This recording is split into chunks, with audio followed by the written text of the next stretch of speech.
Korath station smelled like engine grease and broken promises. The transport vessel Wandering Sky Tundra shuddered as it docked, its ancient magnetic clamps groaning against the station's corroded moorings.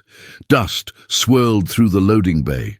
Not the romantic kind that catches sunlight, but the gritty, copper-tinged particulate that got into everything and turned your teeth orange if you smiled with your mouth open, which nobody on Korath Station ever did. The station hung in orbit around Demeter's Reach, a planet that had been promising agricultural prosperity for 3 decades and delivering absolutely nothing except disappointment and the galaxy's most aggressive species of grain weevil. The colonists who remained were the stubborn ones, the desperate ones, and the ones too broke to afford passage anywhere else. They'd carved out an existence hauling ore from the asteroid belt and running supply routes to the outer settlements, and if that existence tasted like recycled protein paste and regret, well, at least it was theirs. Douglas Woolcott stood at the edge of the docking platform, his 4-year-old son, Milo, perched on his hip, and tried to remember why he'd agreed to this. He was 43 years old, with grey threading through brown hair that he'd stopped bothering to comb properly about 2 years back.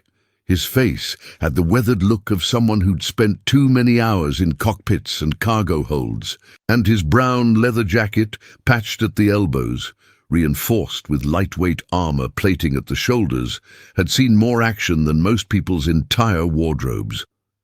A pulse pistol hung at his hip, more out of habit than expectation. The war had been over for 6 years, but some reflexes died harder than old soldiers. "Is she here yet, Papa?" Milo asked for the 14th time, squirming to get a better view of the disembarking passengers. "The ship just docked, buddy. Give it a minute." "But I want to see her now."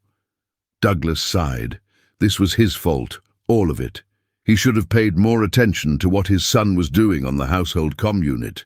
Should have wondered why Milo kept asking him to spell words like companion and matrimonial and desperate. Should have been suspicious when the boy started taking such an interest in the mail system. But he'd been tired. He was always tired. Running freight routes between stations while trying to raise a child alone did that to a person. And Milo was clever. Too clever, really, for a 4-year-old. The kind of clever that would either save the galaxy someday or land him in a maximum security rehabilitation facility. Possibly both. So when the confirmation message had arrived 3 weeks ago, "Your application has been accepted. Your matched companion will arrive on the Wandering Sky Tundra, Dock 7. 1400 hours standard. Douglas had stared at it for a full minute before the pieces clicked together. His son had ordered him a bride. Not just any bride either. A Verdani bride. From the Verdani Companion Exchange, a perfectly legal, if somewhat old-fashioned service that matched unattached Verdani women with partners across the settled systems. The Verdani were known for many things. Their distinctive green skin, their talent for agriculture and biological sciences, their longevity, and their cultural tradition of arranged partnerships that had somehow survived into the modern era. They were also known as dragon people in the less polite corners of the galaxy, owing to the subtle scaled texture of their skin and the slight points of their ears. It wasn't accurate, they weren't remotely reptilian, but humans had never let biological facts get in the way of a good nickname. Douglas had tried to cancel the arrangement. He really had. But the Verdani Companion Exchange had a strict policy. Once a match was confirmed, only the matched companion herself could choose to terminate. Something about honoring the commitment of the journey and respecting the agency of our members. Douglas suspected it had more to do with non-refundable transport fees, but he wasn't about to argue comparative cultural ethics with a bureaucrat across 17 light-years of comm delay. So here he was, waiting for a woman he'd never met, never contacted, never wanted. who had traveled halfway across the settled systems because his 4-year-old son had somehow figured out how to fill out a compatibility questionnaire. The crowd on the platform was the usual Korath station mix. A cluster of Grenix miners, short, stocky beings with mottled grey skin and 4 eyes arranged in a diamond pattern, waited near the cargo ramp, their translator units buzzing as they complained about shipping delays. A Volturi merchant, all flowing robes and bioluminescent tendrils, examined a manifest with evident displeasure. A massive Corvati stood apart from everyone else, his shaggy, rust-colored fur rippling as he shifted his weight. The Corvati were former allies from the war, fierce fighters who'd stood shoulder to shoulder with human forces against the Dominion. This one caught Douglas's eye and nodded once, a gesture of recognition between veterans that transcended species. And then, emerging from the passenger ramp, came a woman who made the entire platform fall silent. She was Verdani, unmistakably. Her skin was the deep emerald green of old-growth forests, smooth with that subtle texture that caught the light like tiny gemstones. Her hair fell past her shoulders in waves of pure gold, not blonde, not yellow, but actual metallic gold, a Verdani trait that still startled humans who encountered it for the first time. Her ears swept up to delicate points, visible beneath that cascade of hair, and her eyes were the amber of autumn leaves, large and luminous, and currently taking in Korath Station with an expression that suggested she was seriously reconsidering her life choices. She wore fitted armor of green and gold, practical rather than decorative, the kind designed for travel through less than civilized space. A travel case hung from one hand, battered enough to have seen real use. She moved with careful grace, placing each step deliberately on the grated platform as if testing whether it would hold her weight, which, given Korath Station's maintenance budget, was honestly a fair concern. "Papa?" Milo breathed, his small hand tightening on Douglas's jacket. "Papa, she's beautiful." She was. Douglas couldn't deny that, but beautiful was the least of his problems right now. The woman, his supposed mail-order bride, scanned the crowd with those amber eyes. She was looking for someone, looking for him, Douglas realized, based on whatever description had been included in the compatibility profile his son had apparently fabricated. Her gaze found him, held him. Something flickered across her face. Surprise, maybe, or calculation, or both. Then she straightened her shoulders, lifted her chin, and walked directly toward him. The crowd parted around her, not out of respect, necessarily. More like the instinctive movement of prey animals getting out of the way of something they weren't sure was dangerous. Douglas heard whispers starting up behind cupped hands and translator units. "Verdani bride," someone muttered. "Dragon woman. Didn't know Woolcott had that kind of credit. Maybe she's defective. Why else would anyone come here?" The woman heard them too. Douglas could tell by the slight tightening around her eyes, the way her jaw set just a fraction harder. But she didn't slow, didn't acknowledge them, just kept walking until she stood 3 feet away, looking up at him with an expression he couldn't quite read. Douglas Woolcott.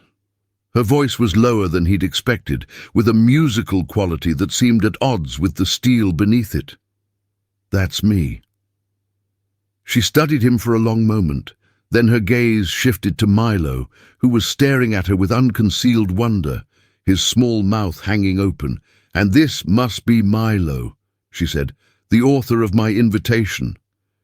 Douglas winced, so she knew. The exchange must have figured out the discrepancy between the application's stated author and the actual source, which meant she'd known before she ever boarded the transport that she was traveling to meet a man who hadn't actually sent for her. And she'd come anyway.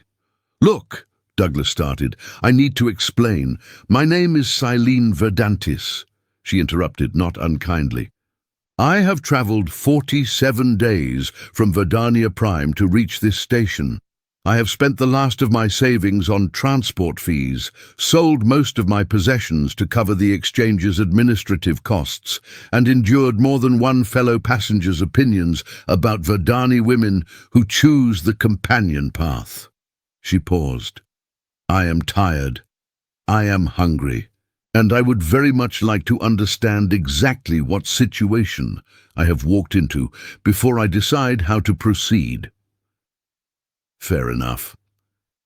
Douglas glanced around at the watching crowd, the whispers that weren't even pretending to be subtle anymore. This wasn't the place for this conversation. "There's a cantina on level 3, he said. "Decent food, private booths. Can we talk there?" Celine considered this. "Will your son be joining us?" "He's 4. I can't exactly leave him with the cargo." Something shifted in her expression, a softening maybe, or just exhaustion. "Then yes, lead the way."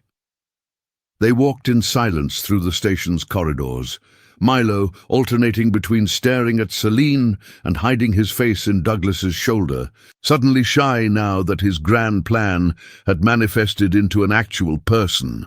The cantina, Docking Bay Delights, a name that had never been accurate and probably never would be, was half empty at this hour, its booths carved into alcoves along walls that had once been white and were now a comfortable shade of grime. Douglas chose a booth in the back corner, sliding Milo onto the bench beside him. Celine sat across from them, setting her travel case on the seat and folding her green hands on the table. The light from the overhead fixture made her gold hair shimmer. "So," she said, "your son sent for me." "Yes. And you had no knowledge of this until after the match was confirmed." "Correct. And yet you are here." Douglas rubbed the back of his neck. "The exchange said—" "I know what the exchange said." Celine's amber eyes were steady. "I am asking why you are here. You could have refused to meet the transport. You could have sent a proxy with payment for my return passage. The exchange would have been displeased, but they would have accepted it. Instead, you brought your son and waited on the platform yourself." She tilted her head slightly. "Why?" It was a fair question. Douglas had been asking himself the same thing for 3 weeks. "Because," he said slowly, "whatever mistake brought you here, you didn't make it. Milo did. And I'm not going to let my son's actions leave a woman stranded on a station like this without at least offering her a meal and an explanation and enough credits to get wherever she actually wants to go." Celine was quiet for a long moment. Then she looked at Milo, who had stopped hiding and was watching her with those big blue eyes that had gotten Douglas into more trouble than he cared to count. "Milo," she said, "why did you send for me?" The boy squirmed, looked at his father, looked back at Celine. Then, in a voice barely above a whisper, "Papa is sad." The words hit Douglas like a physical blow. "He doesn't laugh anymore," Milo continued, gaining confidence, "not like he used to. And he works all the time and he forgets to eat, and sometimes when he thinks I'm sleeping, he sits in the dark and just stares." The boy's lower lip trembled. "I thought maybe if someone nice came, someone who could make him smile, maybe he wouldn't be so sad anymore." The silence that followed was thick enough to cut. Celine's expression had changed. The wariness was still there, but underneath it was something else, recognition maybe, or understanding. She reached across the table and very gently touched Milo's small hand with her green fingers. "That was very brave of you," she said quietly, "and very kind. It is a rare child who sees his parents' pain and tries to heal it." Milo sniffled. "Are you mad at me?" "No." Celine withdrew her hand. "I am not mad at you." She looked at Douglas. "I understand the situation now. You are a grieving man raising a child alone, and your son, in his innocence, tried to help. It is—" She paused, searching for words. "It is not the arrangement I expected, but it is not without honor." "So what happens now?" Douglas asked. Celine leaned back. "Now we discuss options. I cannot return to Verdania Prime. I have nothing left there to return to. My family has, let us say, differences of opinion about my choices. The credits I spent on this journey were the last of my independence. A wry smile crossed her face. In their own way, your son and I are alike. We both gambled everything on a leap of faith. I can pay for transport somewhere else, anywhere you want to go. And where would that be? Silene shook her head. I am a botanist by training, a specialist in xenoflora adaptation and agricultural systems. There are perhaps a dozen stations in this sector that could use my skills, and all of them are worse than this one. She glanced around the cantina, which is saying something. Korath isn't so bad, Douglas said, and then immediately felt ridiculous for defending a station he'd complained about for 5 straight years. Korath is a dying station orbiting a failed colony, Silene said flatly. Its infrastructure is held together by hope and unauthorized welding. Its population is declining by 8% annually. Its primary exports are unremarkable awe and existential despair. She met his eyes. I read the planetary surveys before I came. I knew what I was walking into. And you came anyway. I came anyway. She spread her hands. Perhaps I am as foolish as a 4-year-old boy who believes that love can solve anything. Milo tugged on Douglas's sleeve. Papa, can she stay? Buddy, it's not that simple. But I picked her. The computer said she was the best match, and I answered all the questions, and she came all this way. The boy's voice was rising, drawing glances from the few other patrons. You can't just send her away. Douglas closed his eyes, opened them, looked at Silene, who was watching this exchange with an expression he couldn't quite decipher. I'm sorry, he said. He doesn't understand. He understands perfectly. Silene's voice was quiet. He understands that I have nowhere to go and nothing to my name but the clothes I wear and the skills in my head. He understands that turning me away would be... She trailed off. Cruel, Douglas finished. I was going to say practical, actually. From your perspective, I'm a complication you did not ask for. She straightened in her seat. I release you from any obligation. Whatever the exchange's policies say, I will not hold you to a contract you never signed. But I would ask one thing. What? Time. Silene met his gaze steadily. Give me 30 days. Let me prove my value to this station. If, after 30 days, you wish me gone, I will go without argument. I will have earned enough by then to afford passage somewhere else. A slight smile. Probably. It was a reasonable offer. More than reasonable, really. A month wasn't long in the grand scheme of things, and it would give him time to figure out what to do without making any decisions he couldn't take back. But there was the small matter of where she would stay. The station doesn't have much in the way of accommodations, he said carefully. There's a hostel on level 7, but it's, He searched for a diplomatic word. I saw it on my way through, Silene said. The one with the broken door lock and the concerning stains on the walls.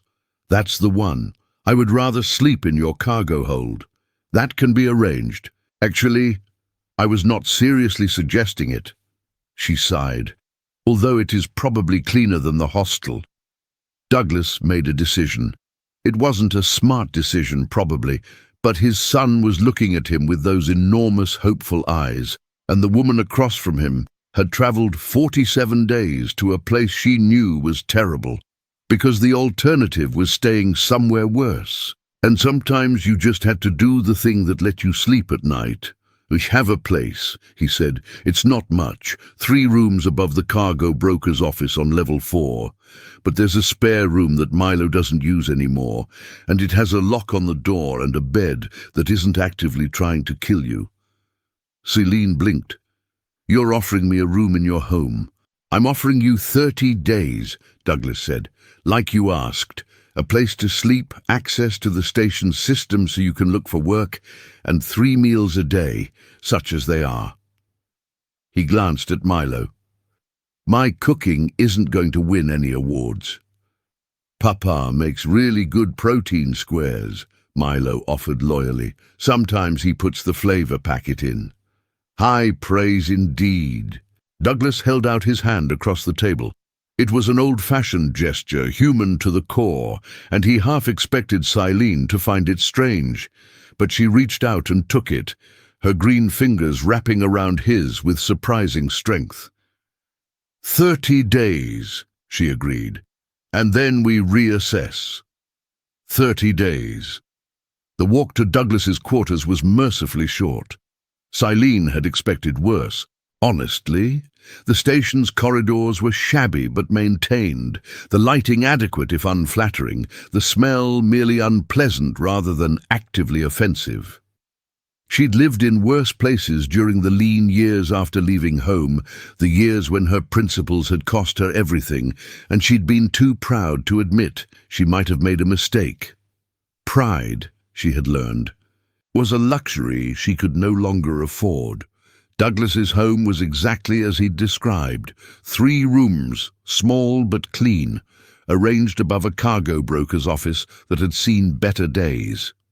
The main room served as living space and kitchen, with a battered couch, a table that had been repaired at least twice, and cooking equipment that looked well used. A door on the left led to what must be Douglas's bedroom. A door on the right opened onto the room that would be hers. It was tiny. A bed, a shelf, a small window that looked out onto the station's inner hull. The walls were bare metal, softened slightly by what appeared to be a child's drawings taped at irregular intervals.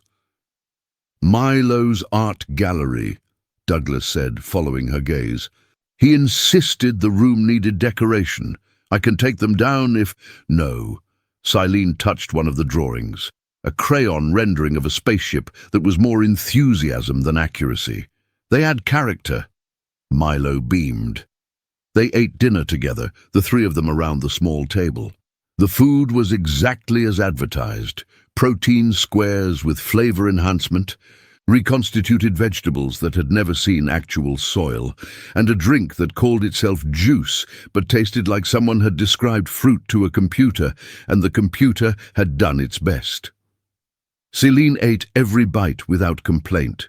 She had eaten worse, much worse. What surprised her was the conversation. Milo chattered through the entire meal, telling her about his favorite toys, his least favorite foods, the names of all the docking bay workers, and his extremely detailed opinions about the relative merits of different ship designs. Douglas listened with the patient expression of a man who had heard all of this before but didn't have the heart to stop it, occasionally interjecting corrections or clarifications. And Mr. Gronek, he's a Grenix. He works at the refueling station. He taught me how to count in 4 different languages, Milo announced proudly. But I'm not very good at the Volturi one because their numbers don't make sense. Volturi mathematics is base 12, Silene offered. It can be confusing for species that count in base 10. Milo stared at her. You know about Volturi math? I know about many things. It's a hazard of being a scientist.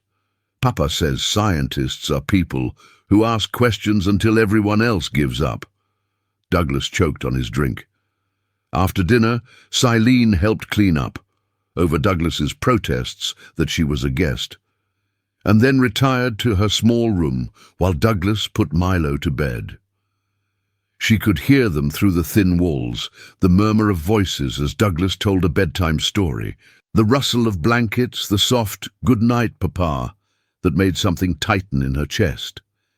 She sat on the edge of the bed she'd been given and looked at her hands. Green hands, alien hands, hands that had once tended the most beautiful gardens on Verdania Prime and now had nothing to tend at all.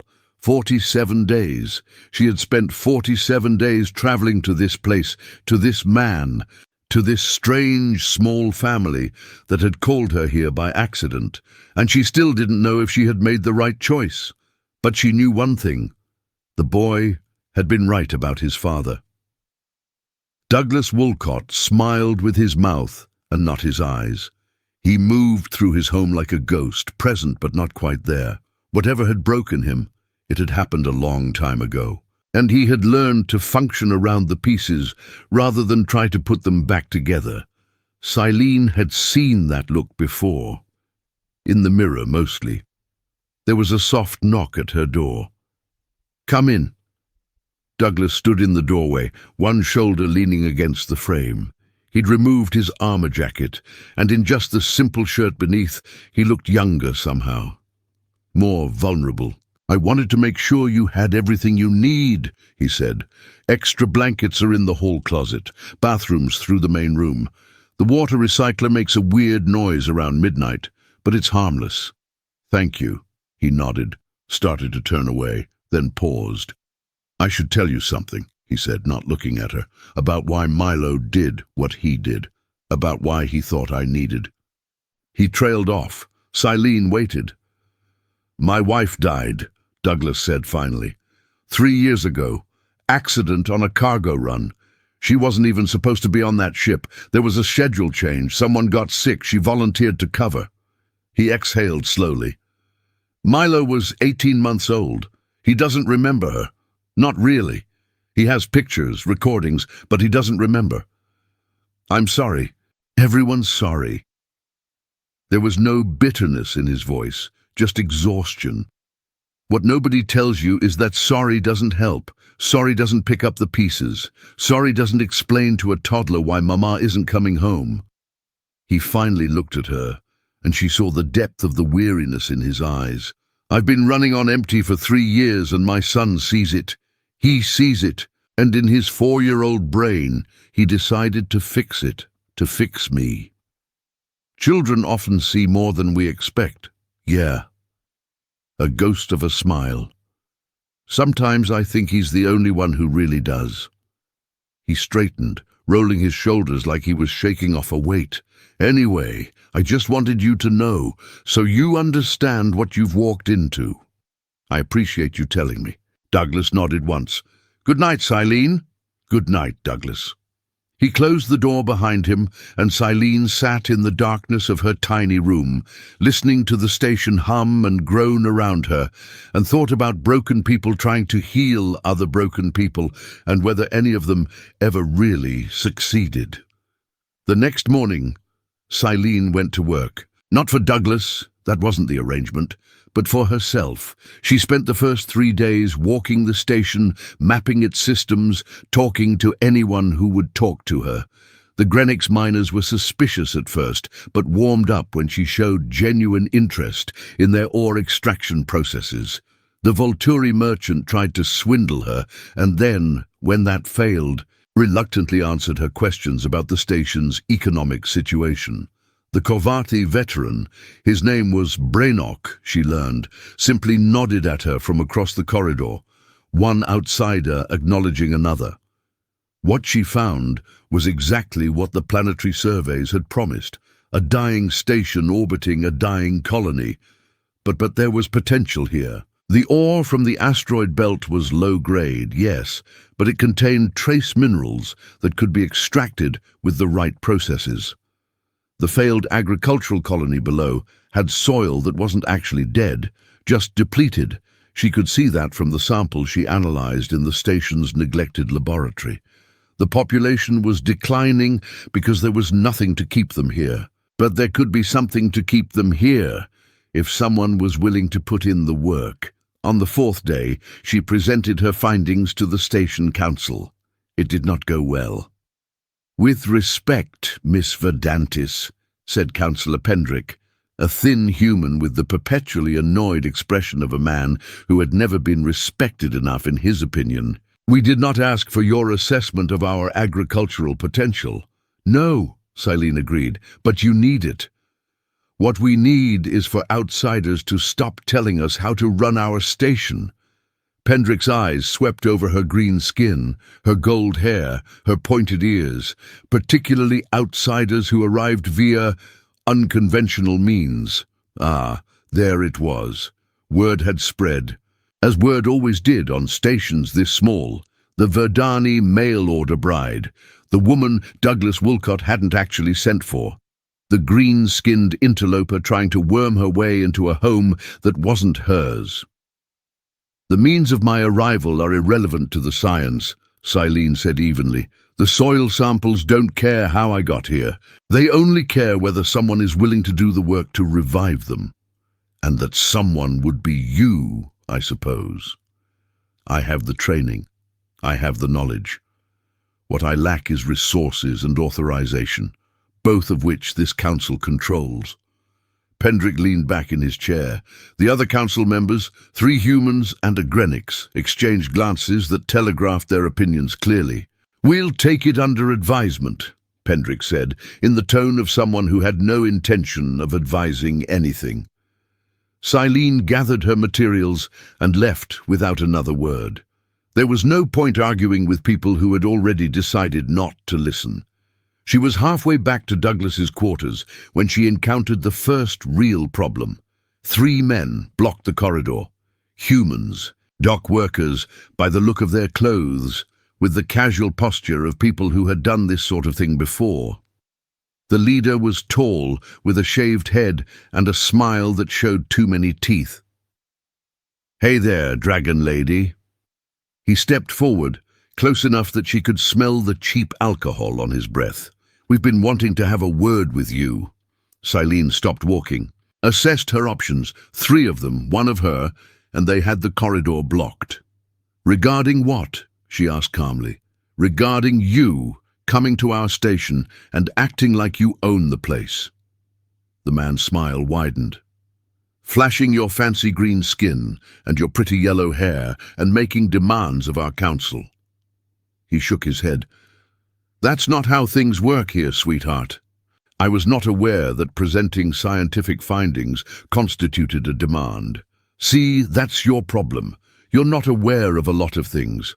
He stepped closer still. "Like how Wolcott's a good man who doesn't need some alien opportunist sinking her claws into him.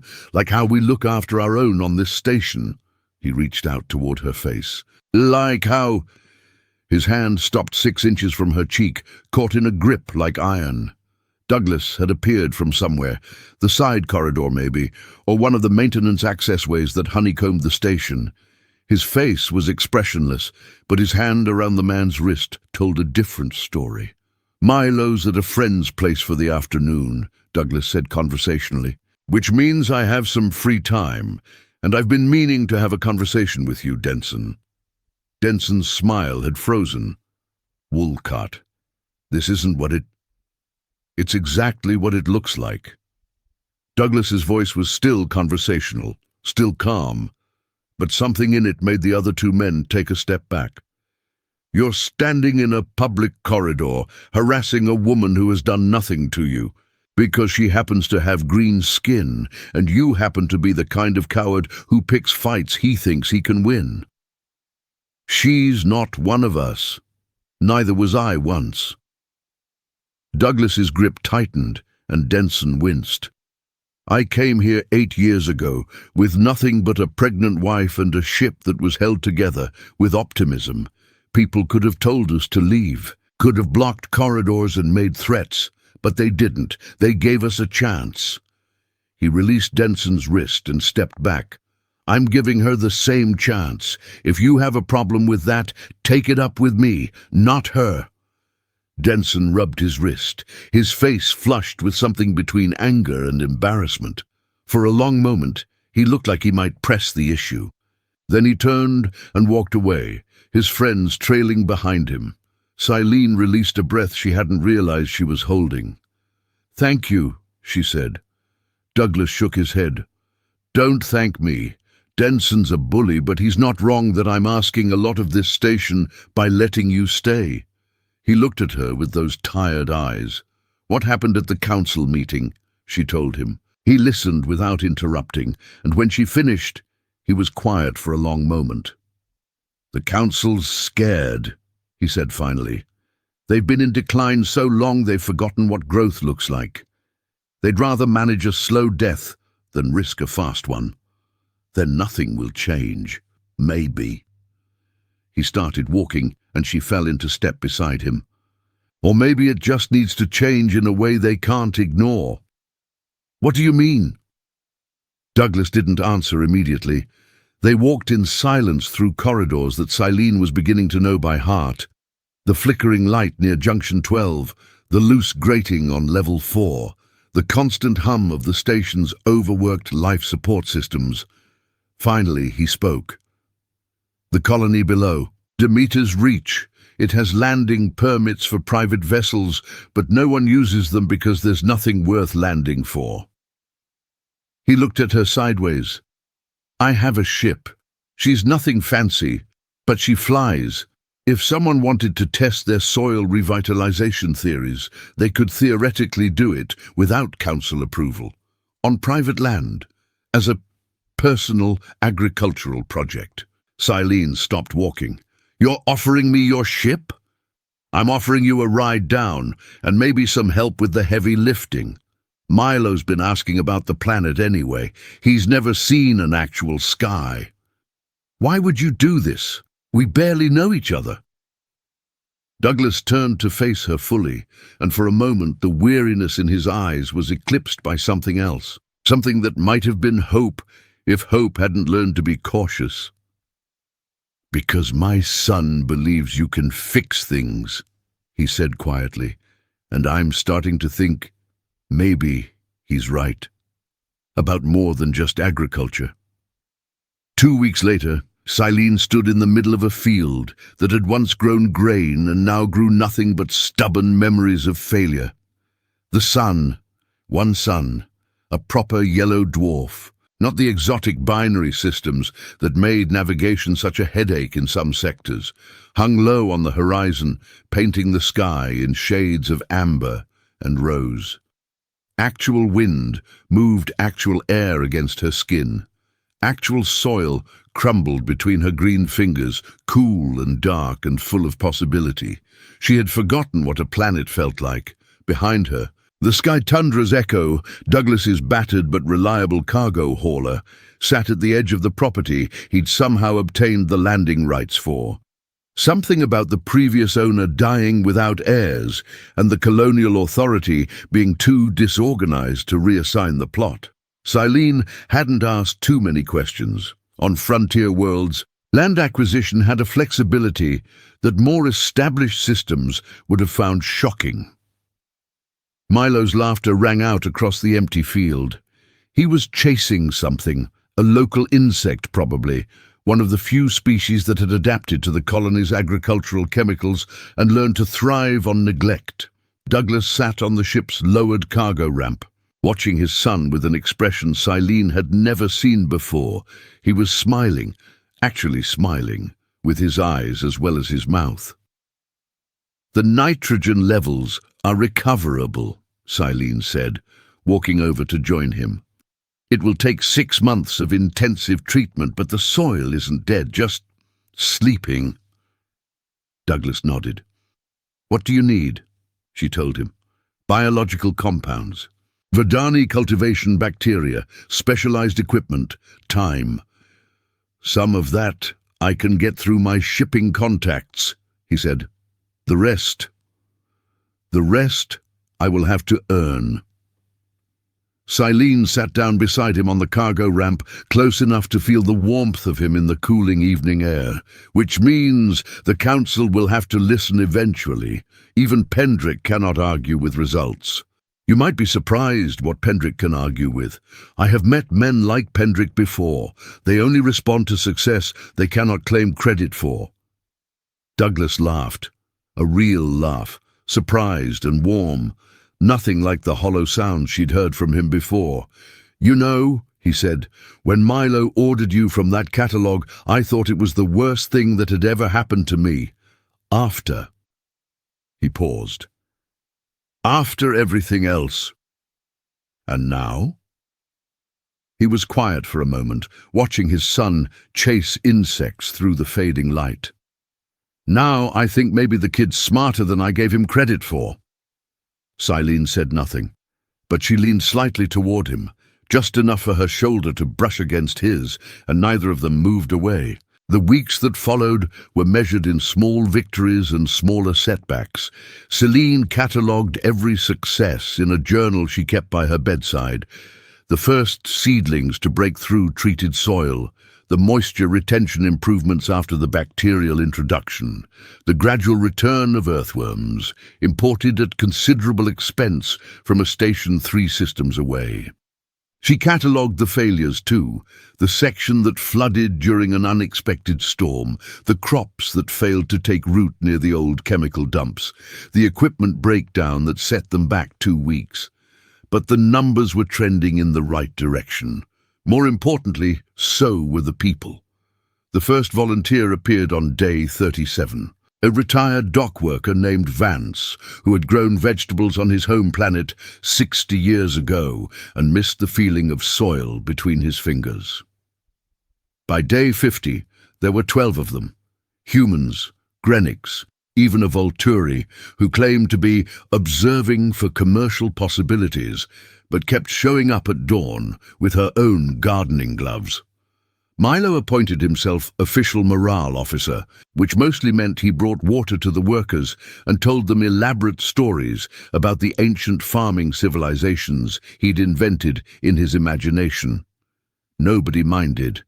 His enthusiasm was infectious, and watching a 5-year-old explain the importance of proper root happiness to a 7-foot Corvati warrior was entertainment enough to break the tedium of agricultural labor. Douglas worked alongside them when his shipping runs allowed, his pilot's hands learning new calluses. He didn't talk much, he never had, but his presence was a statement all its own. The man who could have written off his son's mistake was instead digging trenches and hauling fertilizer, and the station noticed. One evening, as the sun painted the sky in colors Celine was still learning the names for, she found him standing at the edge of their test field, staring at nothing. "Credits for your thoughts," she said, coming to stand beside him. "Just thinking about Eliza." His wife. He'd told Celine her name, finally, during one of their long conversations on the cargo ramp. She would have loved this. The dirt, the growing things. She always wanted to live somewhere with real weather. "Tell me about her." It wasn't the first time she'd asked, but it was the first time he really answered. He told her about the woman who had convinced him to try civilian life after the war, who had gotten pregnant with Milo during their first year on Korath, who had sung off-key lullabies and made terrible coffee and laughed at his worst jokes. He told her about the accident, a hull breach during an emergency cargo run, her sacrifice to save the other crew members, the funeral where he'd held an 18-month-old who didn't understand why Mama wasn't coming back. When he finished, his face was wet and he didn't wipe the tears away. "She sounds wonderful," Celine said softly. She was. He finally looked at her. "And you're nothing like her. I thought that would matter, but it doesn't. You're not a replacement, Celine. You're something new, something I didn't know I needed." She took his hand. "I know." "Do you?" "I know because I feel the same way." She squeezed his fingers. "I came here expecting to find a transaction. Instead, I found a home." They stood together in the fading light, and for the first time since his wife died, Douglas Woolcott let himself believe that maybe, just maybe, healing was possible. The first harvest came 4 months later. It wasn't much, a test plot really.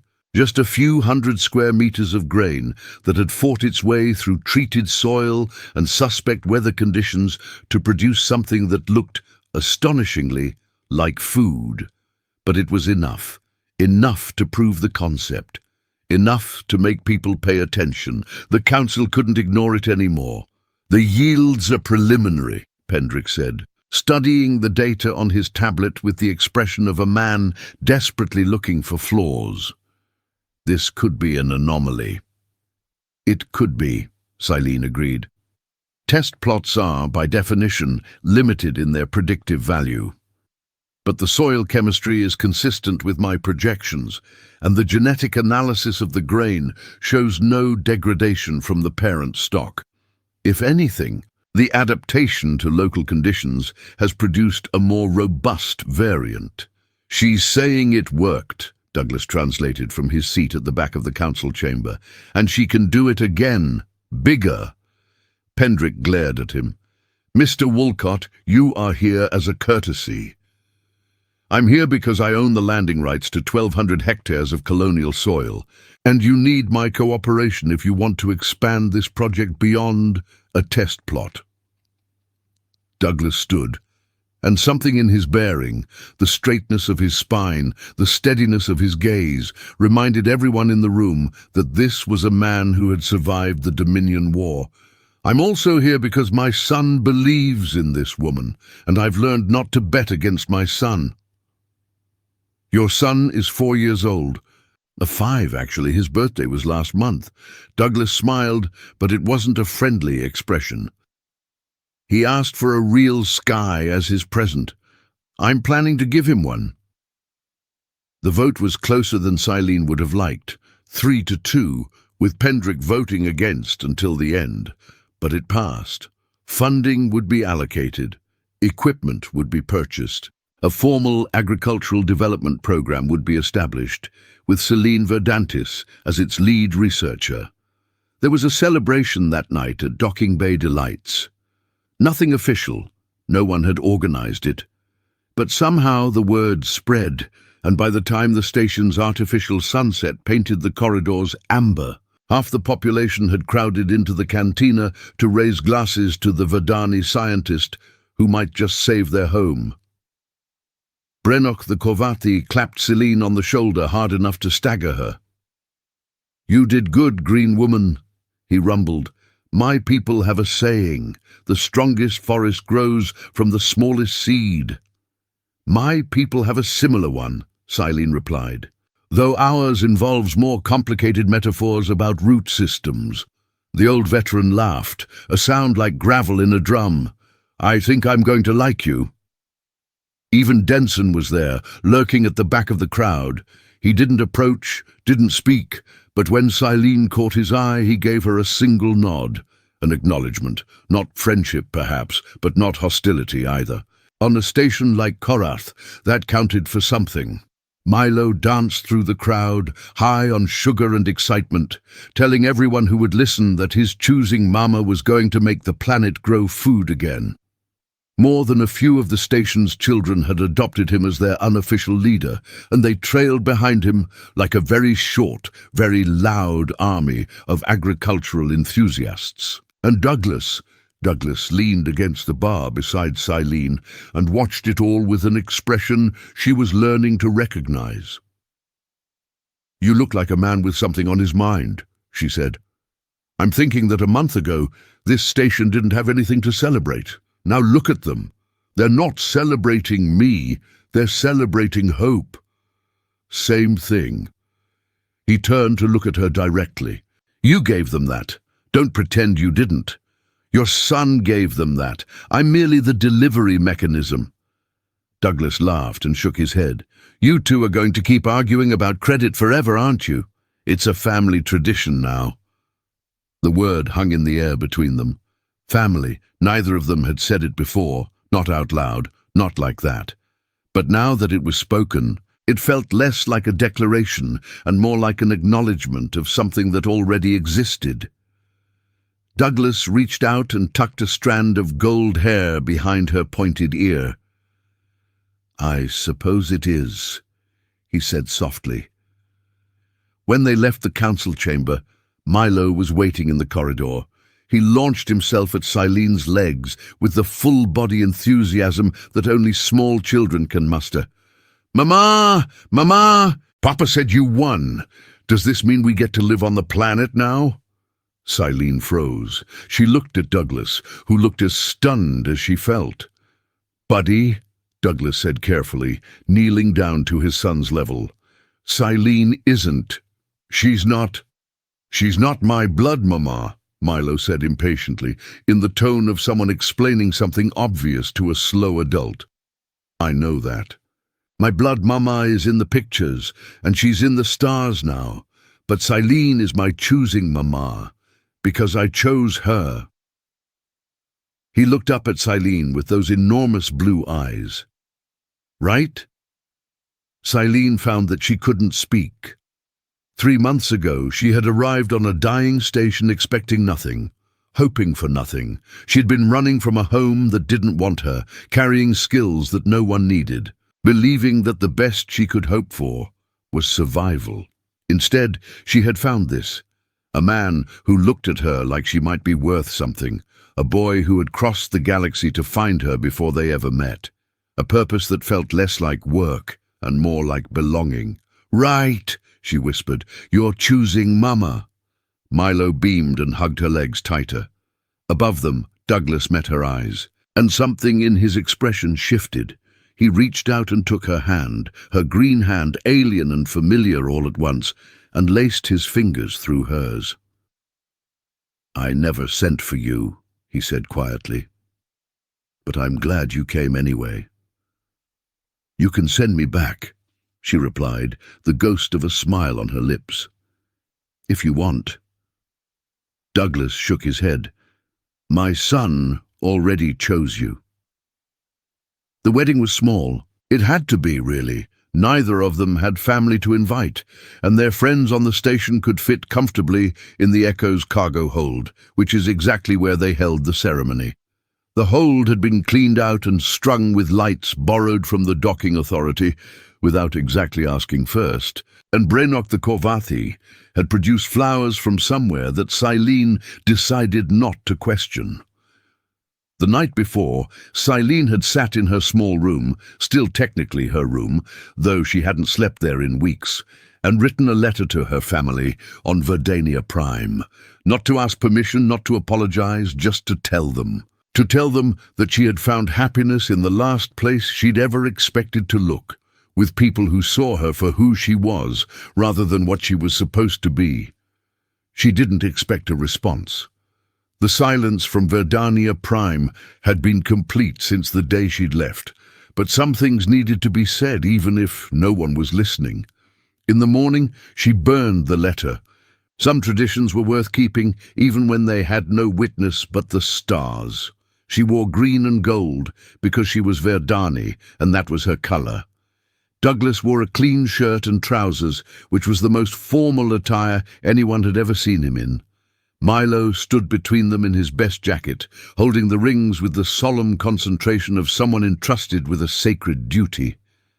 The station's registrar, a weary Grenix named Poldek, who had been bribed with good coffee, conducted the ceremony in 3 languages: Standard, Grenix, and Verdani. Silene hadn't expected that last part, and the familiar sounds of her home tongue made her eyes burn with tears she refused to shed. "By the authority vested in me by the Colonial Registration Bureau," Poldek said, "and by the traditions of all peoples gathered here, I declare this union witnessed and recorded. You may now engage in whatever celebratory behavior is appropriate to your respective cultures." Douglas kissed her. It was not their first kiss. That had happened 3 weeks ago in the field, with the grain rippling around them in the wind, but it was the first one that meant forever. The reception lasted until the station's artificial dawn, and involved more singing than Silene had thought possible from beings with such limited vocal ranges. The Corvathi, it turned out, had a deeply resonant bass that harmonized surprisingly well with Grenix's tenor. Even Pendrick showed up, looking uncomfortable but bearing a gift, a formal apology for his earlier behavior, framed and signed. "You've proven me wrong," he said stiffly to Silene. "I don't like it, but I can recognize it."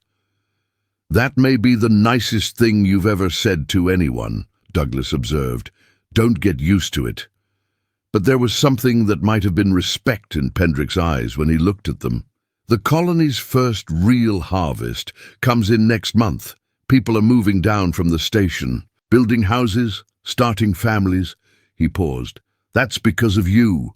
It's because of a 4-year-old boy who believed love could fix things," Silene said. We're just the ones he fixed. After the party, after the guests had gone and Milo had fallen asleep in the Echo's converted crew quarters, Douglas and Silene stood at the cargo ramp and looked out at the stars.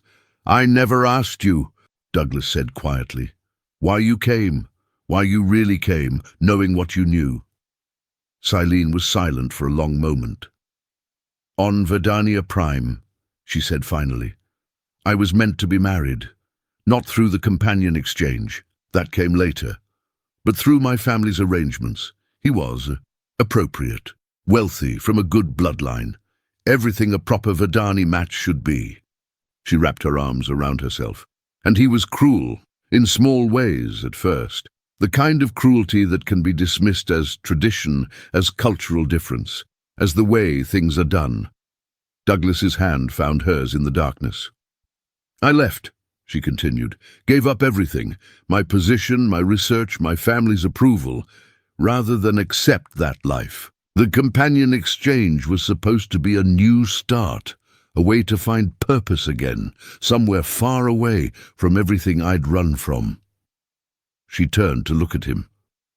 "When I learned that my match had been requested by a child, I thought it was a cosmic joke, the universe's way of reminding me that hope was for fools. And now?" Silene smiled. It felt strange on her face. "Still, after so long without practice, but it was getting easier. Now I think perhaps the universe knew what it was doing after all." She leaned into him, feeling the warmth of him, the steadiness that had replaced the emptiness she'd seen when she first arrived. A boy who believed in love, a man who needed someone to believe in, and me, who needed to be believed in. She looked up at the stars, at the vast, spinning darkness full of possibilities. "We make sense, the three of us. Against all odds, we make sense." Douglas pulled her closer. "My son has good taste," he said. "Your son is a menace who manipulates adults through emotional terrorism." "That too." He kissed her forehead, but his heart's in the right place. Below them, on the planet that was slowly coming back to life, the first harvest waited. Above them, the station that had seemed like a prison now felt like the first step on a longer journey. And between them, sleeping peacefully in a cabin that had been meant for cargo but now held something far more precious, was a 5-year-old boy who had changed everything by believing it could be changed. Love, Silene thought, was not a logical thing. It did not follow rules or respect probability or care about the sensible arrangement of the universe. But sometimes, if you were very lucky, it found you anyway, even on a dying station, even through a mail-order catalogue, even when you had stopped believing it was possible. She closed her eyes and let herself believe again. But 5 years later, the garden spread across 600 hectares of what had once been barren colonial soil. Silene walked between the rows of grain, tall now, golden in the afternoon light, swaying in a breeze that carried the smell of growing things instead of failure, and felt the familiar satisfaction of work completed. The Demeter's Reach Reclamation Project. They called it in the official documents, but everyone who lived here knew its real name, Milo's Fields, because the boy who had ordered a bride for his father had never stopped dreaming big. At 10 years old, Milo Woolcott was long-limbed and serious-eyed, with his father's steadiness and, Silene liked to think, something of her analytical mind. He spent his mornings in the schoolhouse that had been built near the settlement centre, his afternoons in the fields helping the agricultural teams, and his evenings pestering his parents with questions about everything from crop rotation to stellar navigation. He also at this very moment stood in the doorway of the main house with an expression that Silene recognized all too well. "What did you do?" she asked. "I didn't do anything." His eyes were too wide, too innocent. "I just had an idea." Behind him, Douglas appeared, holding a tablet. He was laughing, properly laughing, the way he did easily now, the way that still made Silene's heart skip. after 5 years. "Show her," Douglas said. Milo thrust a piece of paper toward her. It was a drawing, crude but enthusiastic, of a building that looked like a school, surrounded by smaller buildings that might have been houses. "It's a university," Milo explained, "for agricultural science, so other planets can learn what you learned, and they won't have to be dying anymore either." Silene looked at the drawing, looked at her son, her choosing son, blood or not, and felt the tears she'd learned to stop fighting. "That's a very big idea," she said. "Big ideas are the best kind. That's what Papa says. Your Papa is a wise man." "I know." Milo grinned.